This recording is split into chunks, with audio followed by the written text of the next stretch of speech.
Joining us now, Democratic Senator Tim Kaine from Virginia. He serves on the Armed Services and Foreign Relations Committee. Senator, it's always a pleasure to see you. I very much appreciate your time. Just glad to. Thanks. Wondering, your thoughts. I mean, there's a majority of Americans that no doubt support supplying Ukraine with arms.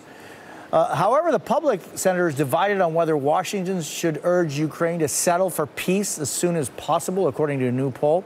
Just wondering what your thoughts on that.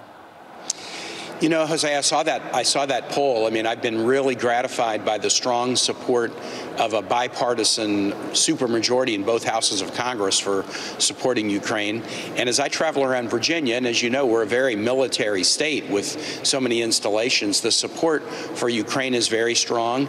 Our attitude has been, nothing about Ukraine without Ukraine. They need to set the terms for peace, and they need to be at the table exploring ways to bring this war to an end for humanitarian purposes. But remember, this war is not equally on both parties. Russia has staged an illegal invasion, violating all the norms of international law, and so it's not like Ukraine is the party that's got to build a bridge to peace here. This is really more on Russia, and we will more likely get Russia to a place where they will do the right thing if we keep providing very, very strong and unwavering support for Ukraine's ability to defend itself. That's what we would want if we were under attack. We would want our allied nations to support our right to defend ourselves, and that's what we need to.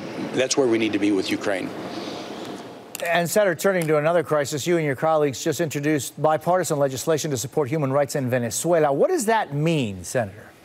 So, Jose, as you know, there is a UN fact-finding mission in Venezuela that has done a really good job under tough circumstances of documenting human rights abuses by the Maduro regime. That mission is set to expire. These missions are set up with, a time frame. And what the main focus of this bill that I've introduced is bipartisan is get the U.S. to exercise leadership at the United Nations to continue the UN mission so that we can continue to document and hopefully by documenting reduce human rights abuses. This is going hand in hand with the resumption of talks between the Maduro regime and opposition leaders in Mexico City to find a path forward. Those talks have led to at least one positive so far, which is a UN humanitarian fund that can be used, administered by the UN, and used to help people facing dire consequences, lack of access to medicines and vaccines, hunger, disease outbreaks.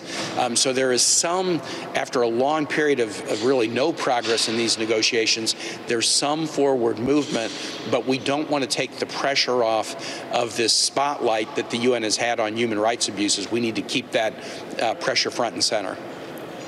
And meanwhile, Senators Sinema and Tillis have proposed a path to citizenship for Dreamers in exchange for $25 billion for border security and an extension of Title 42. What's your take on that proposal, Senator? Well, I have not seen the details. My first thought when I read about it was deja vu all over again. You might remember in February of 2018, we had a bipartisan proposal on the table that got a vote.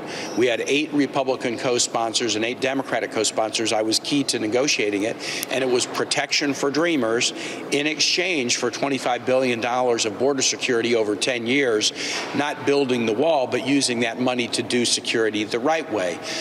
We had a bipartisan agreement. We also had President Trump saying, you put a bipartisan agreement on my desk and I'll sign it. Within a day after announcing the deal, he and the White House chose to blow the deal up.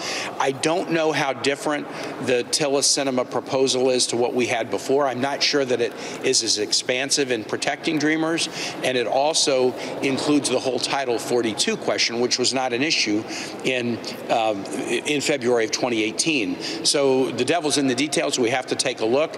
I'm always glad when there's a discussion about can we find a path for Dreamers, and we'll see if this is one that has the right elements to it. Senator Tim Kaine, it's always a pleasure to see you. I thank you so much for being with us this morning. You bet. I say glad to be with you.